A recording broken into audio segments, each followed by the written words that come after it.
ஆன்மீக நண்பர்கள் அனைவருக்கும் என்னுடைய அன்பான வணக்கங்கள். ஜூலை மாத ராசி பலன் 2024. மீனராசிக்காரர்களுக்கு இந்த மாதம் நடுத்தர அல்லது சராசரி பலன்களை அளிக்கும் என்று கணித்துள்ளது. இந்த மாதம் நீங்கள் நிதி நிலைமை மற்றும் ஆரோக்கியத்தில் சிறப்பு கவனம் செலுத்த வேண்டும். ஏனெனில் இந்த இரண்டு துறைகளிலும் நீங்கள் சவால்களை எதிர்கொள்ள வேண்டியிருக்கும். இந்த மாதம் முழுவதும் உங்கள் ஜாதகரின் 12ஆம் வீட்டில் சனி கிரகம் பிற்போக்கு நிலையில் இருப்பது உங்கள் உறவுகளை அதிகரிப்பது மட்டுமல்லாமல் உங்கள் உடல்நல பிரச்சனைகளை அதிகரிப்பதில் முக்கிய பங்கு வகிக்கும். உங்கள் ஆரோக்கியத்தை மேம்படுத்த நீங்கள் ஒவ்வொரு கணமும் தயாராக இருக்க வேண்டும். ராகுவின் நோடல் கிரகம் இருப்பதால் நீங்கள் கவனக்குறைவான மனப்பான்மையை கொண்டிருப்பீர்கள். இது உடல்நல பிரச்சனைகளை ஏற்படுத்தும். உங்கள் ஜாதகரின் 2ஆம் வீட்டில் செவ்வாய் அமர்ந்திருப்பது பண பலன்களை தரும். ஆனால் இது மீனராசிக்காரர்களின் பேச்சில் கோபத்தை அதிகரிக்கும். இது உறவுகளில் மன அழுத்தத்திற்கு காரணமாக இருக்கலாம். குடும்பத்தில் மகிழ்ச்சியும் அமைதியும் நிலவும். உடன் பிறந்தவர்களுக்கிடையிலான அன்பு உறவுகளுக்கு நேரமும் தீவிரமும் இருக்கும்.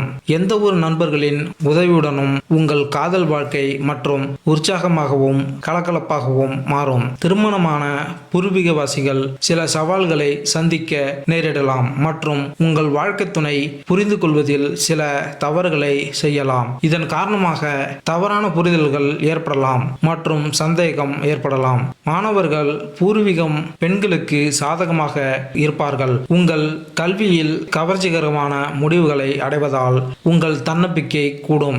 ஒரு வேலையை செய்யும் பூர்வீகவாசிகளுக்கு நல்ல நேரம் கிடைக்கும். மேலும் உங்கள் அனுபவம் மற்றும் திறமையின் விளைவாக உங்கள் வேலையில் நேர்மையான முடிவுகளை பெறுவீர்கள். உத்தியோகம் செய்கின்ற சொந்தக்காரர்களும் அனுகூலமான பலன்களை பெறுவார்கள். ஆனால் உஷாராக இருக்க வேண்டிய அவசியம் ஏற்படலாம். ஏனெனில் அவர்களின் தொழில் பங்குதாரர்களுடன் சில தவறான புரிதல்கள் ஏற்படலாம். குடும்பம் இந்த மாதம் குடும்பத்திற்கு நன்றாக இருக்கும். முதலில் உங்கள் குடும்பத்தை பற்றி பேசினால் செவ்வாய் 2ஆம் வீட்டில் அதன் சொந்த அடையாளத்திற்கு மேல் வைக்கப்படுகிறது. இது குடும்பத்தில் பலத்தை காட்டுகிறது. பரஸ்பர அன்பு அப்படியே இருக்கும். ஆனால் 2ஆம் வீட்டில் சனியின் பிற்போக்கு அம்சம் காரணமாக அவ்வப்போது சண்டைகள் மற்றும் வாக்குவாதங்கள் ஏற்படலாம். எனவே கொஞ்சம் எச்சரிக்கை தேவை. ஜூலை 12இல் செவ்வாய் 3ஆம் வீட்டில் நுழைவதால் இந்த பிரச்சனைகள் குறையும். நீங்கள் உங்கள் குடும்ப உறுப்பினர்களுடன் உட்கார்ந்து பேச வேண்டும்.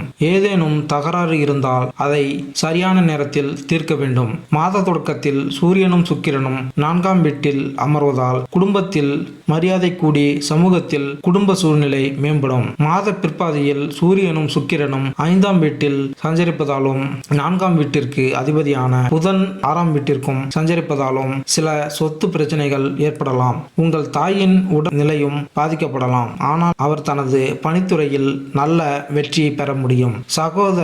சகோதரர்களிடமிருந்து நீங்கள் மகிழ்ச்சியும் செழிப்பும் பெறுவீர்கள். அவர்கள் உங்களுடன் இருப்பார்கள். அவர்களுடைய திட்டங்களில் நீங்கள் அவர்களுக்கு ஆதரவளிப்பதை கண்டு அவர் உங்களை பற்றி பெருமைப்படுவார். மேலும் உங்கள் அன்பு அப்படியே இருக்கும். மாதத்தின் பிற்பாதியில் ஜூலை 7ஆம் தேதி செவ்வாய் 3ஆம் வீட்டில் நுழையும் போது உங்கள் உடன் பிறந்தவர்களுடன் சில பிரச்சனைகள் சந்திக்க நேரிடும். அத்தகைய சூழ்நிலையில் நீங்கள் எந்த வகையான விவாதத்தையும் தவிர்க்க வேண்டும். மாறாக வாழ்க்கையில் நேரம் எப்போதும் ஒரே மாதிரியாக இருக்காது என்பதை புரிந்து கொள்ள வேண்டும். நீங்கள் சிறிது நேரம் அமைதியாக இருந்தால் எல்லாம் சரியாகிவிடும். காதல் மற்றும் திருமண உறவு. உங்கள் காதல் உறவுகளை பற்றி பேசினால் மாதத்தின் முதல் பாதியில் புதன் கிரகம் 5ஆம் வீட்டில் இருக்கும். இதன் காரணமாக உங்கள் இதயத்தில் உணர்வுகளை உங்கள் காதலியிடம் கூற நீங்கள் தயங்க மாட்டீர்கள். உங்கள் இருவருக்கும் இடையேயான உரையாடல் மேம்படும்.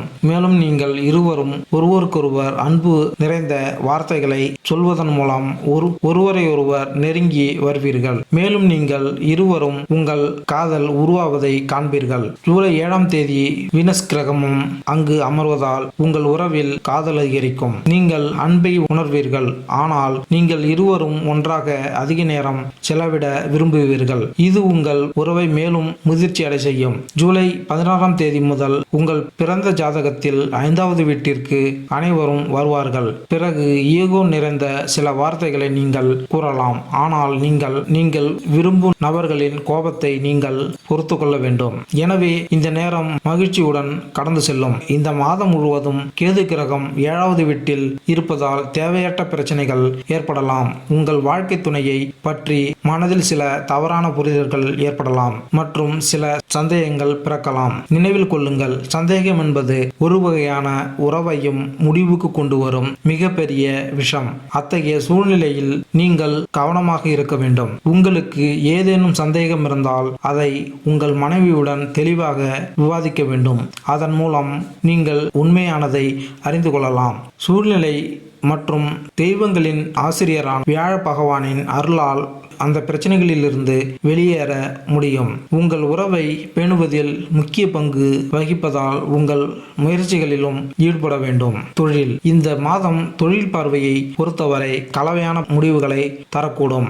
பூர்வீகவாசிகள் ஒரு வேலையை செய்வதை விட செய்வதை பற்றி நாம் பேசினால் 10ஆம் வீட்டின் அதிபதியான வியாழன் இந்த மாதம் முழுவதும் 3ஆம் வீட்டில் இருப்பார். அங்கிருந்து அது அவர்களின் 7வது வீடு, 9வது வீடு, 11ஆம் வீட்டில் அம்சமாக இருக்கும். உங்களுடன் பணிபுரியும் சக பணியாளர்கள் உங்களுடன் பணிபுரிய தயாராக இருப்பார்கள். ஆனால் உங்கள் செயல்திறன் அதிகரிக்கும். சூரியன் மற்றும் சுக்கிரன் கிரகங்கள் மாதத்தின் முதல் பாதியில் 4வது வீட்டில் இருந்து பூர்வீகத்தின் 10ஆம் வீட்டை முழுமையாக பார்ப்பார்கள். இது அவர்களின் வேலைக்கு சாதகமாக இருக்கும். மேலும் முன்னேற்றமான பலன்களை பெறுவார்கள். அதனால் வீட்டிற்கு அதிபதியான சூரியன் கிரகம் மாதத்தின் முதல் பாதியில் 4வது வீட்டில் இருப்பார். அதன் பிறகு ஜூலை 16ஆம் தேதி 5ஆம் வீட்டிற்கு வருவார். இது மாதத்தின் முதல் பாதியை சாதகமாக மாற்றும். வேலையில்லாத பூர்வீகவாசிகளுக்கு மாதத்தின் பிற்பாதியில் வேலை கிடைக்கலாம். வேலை செய்து கொண்டிருப்பவர்கள் தற்போதைய வேலையை விட்டு வெளியேறலாம். அவர்கள் விரும்பிய புதிய வேலை கிடைக்கும். ஜூலை 12ஆம் தேதி முதல் செவ்வாய் கிரகம் பூர்வீக ஜாதகத்தில் 2ஆம் வீட்டில் அமர்ந்திருக்கும் போது 10ஆம் வீட்டில் முழுமையாக அமர்ந்திருப்பதால் உங்கள் தைரியமும் வலிமையும் அதிகரிக்கும் மற்றும் கடினமான சவால்களில் இருந்து தோல்வியை நீங்கள் ஏற்க மாட்டீர்கள். கடினமாக உழைத்து காரியங்களில் முன்னேற்றம் அடைவீர்கள். இதன் காரணமாக பணியிடத்தில் சாதகமான முடிவுகள் கிடைக்கும். வியாபாரம் செய்யும் பூர்வீகவாசிகளுக்கும் நல்ல நேரத்தை அனுபவிப்பீர்கள். ஏனென்றால் 7ஆம் வீட்டிற்கு அதிபதியான புதன் மாதத்தின் முதல் பாதியில் உங்களுடன் இருப்பார் மற்றும் வியாபாரத்தில் முன்னேற்றம் இருக்கும். ஜூலை 19ஆம் தேதி 6ஆம் வீட்டிற்கு வருவதால் வணிகம் தொடர்பான புதிய வீடுகளில் நீங்கள் செய்ய வேண்டியிருக்கும். ஆனால் நீங்கள் நிதானமாக இருக்க வேண்டும். ஏனென்றால் வியாழனின் அம்சம் 7வது வீட்டை கவனித்துக் கொள்கிறது. எனவே வணிகம் நன்றாக இருக்கும். நிதி: இந்த மாதம் முழுவதும் மீனராசிக்காரர்களின் ஜாதகரின் 12ஆம் வீட்டில் பிற்போக்கான சனி இருப்பதால் இந்த மாதம் நிதி நிலையில் அதிக கவனம் செலுத்த வேண்டும். இது உங்கள் உறவுகளை தொடர்ந்து அதிகரிக்கும். மேலும் இந்த செலவுகளை உங்களால் கட்டுப்படுத்த முடியாவிட்டால் நீங்கள் சில பிரச்சனைகளை சந்திக்க நேரிடும். மாதத்தின் முற்பாதியில் செவ்வாய் கிரகம் அதன் சொந்த ராசியான மேஷத்தில் 2ஆம் வீட்டில் இருப்பதால் உங்களது பணத்தை குவிக்கும் தன்மையும் எண்ணமும் அதிகரிக்கும். இப்போது நீங்கள் சில புதிய திட்டங்களில் மிக வேகமாக முதலீடு செய்யலாம். இதன் காரணமாக பணத்தை குவிப்பதற்கான நல்ல நன்மைகளை உருவாக்கப்படும் மற்றும் உங்கள் வங்கி இருப்பு அதிகரிக்கும். அந்நிய செலாவணியை பெறுவீர்கள். வெளிநாட்டிலிருந்து பணம் பெறும் யோகங்கள் வலுவடையும். சில செலவுகள் ஏற்படலாம், ஆனால் நீங்கள் பணத்தை பெறுவீர்கள். மேலும் உங்கள் பணத்தை சரியான நேரத்தில் சரியான முறையில் முதலீடு செய்வதில் நீங்கள் கவனமாக இருக்க வேண்டும். இதனால் நீங்கள் எதிர்காலத்தில் எந்த பிரச்சனையும் சந்திக்காமல் இருக்கலாம். இல்லையெனில் இந்த மாதம் செலவுகள் வடிவில் பெரும் பிரச்சனைகள் கொடுக்கலாம். புதன் கிரகம் 6ஆம் வீட்டில் சஞ்சரிப்பதும் உங்கள் செலவு அதிகரிக்க கவனமாக அமையலாம். புதன் கிரகம் 6ஆம் வீட்டில் சஞ்சரிப்பதும் உங்கள் செலவுகள் அதிகரிக்க காரணமாக அமையலாம். இவை அனைத்திலும் கவனம் தேவை. உங்கள் ஜாதகத்தில் 6ஆம் வீட்டில் உங்கள் ஜாதகம் இருப்பதால் உங்கள் செலவுகள் குறையும் மற்றும் உங்கள் தனிப்பட்ட முயற்சியால் நீங்கள் பணத்தை பெற தொடங்குவீர்கள்.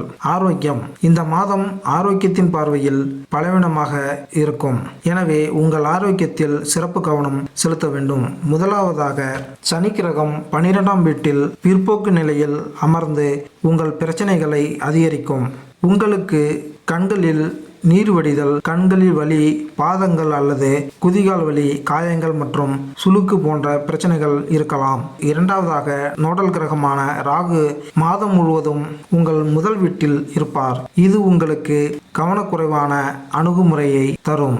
உங்கள் பிடிவாதத்தை நீங்கள் கவனிக்கவில்லை என்றால் நீங்கள் நோய்வாய்ப்படலாம். சனி பகவான் செவ்வாய் கிரகத்தில் 2ஆம் வீட்டில் அமர்ந்திருப்பதால் பற்களில் வலி, கண்களில் எரியும் உணர்வு அல்லது முடி தொடர்பான ஏதேனும் பிரச்சனைகள் ஏற்படலாம். எனவே நீங்கள் சற்று கவனமாக இருக்க வேண்டும். ஜூலை 19 முதல் புதனும் அதே வீட்டில் நுழைவதால் அவர்களுக்கு நுட்பமும் பரிபூரண பார்வையும் இருக்கும். அப்போது இந்த பிரச்சனைகளில் இருந்து உங்களை ஓரளவிற்கு தடுத்து ஆரோக்கியமாக வாழலாம். பரிகாரம்: பழங்குடியினர் தினமும் ஸ்ரீ துர்கா சாலிசா பாராயணம் செய்ய வேண்டும். உள்ளூர் வாசிகள் துர்கா தேவியின் ஓம் தம் துர்காயே நமக் என்ற மந்திரத்தை தினமும் உச்சரிக்க வேண்டும். சொந்தக்காரர் ஒவ்வொரு செவ்வாய் மற்றும் ஒவ்வொரு சனிக்கிழமையும் ஸ்ரீ பஜரங் பான் ஓத வேண்டும். ஒவ்வொரு விழாந்தோறும் பிராமணருக்கு உணவு உண்ணவும். மாணவர்களுக்கு படிப்பு பொருட்களை பரிசீலித்தால் நன்மை உண்டாகும். மேலும் இந்த வீடியோ உங்களுக்கு பிடித்திருந்தால் லைக் பண்ணுங்க, கமெண்ட் பண்ணுங்க, மறக்காம சப்ஸ்கிரைப் பண்ணுங்க. நன்றி, வணக்கம்.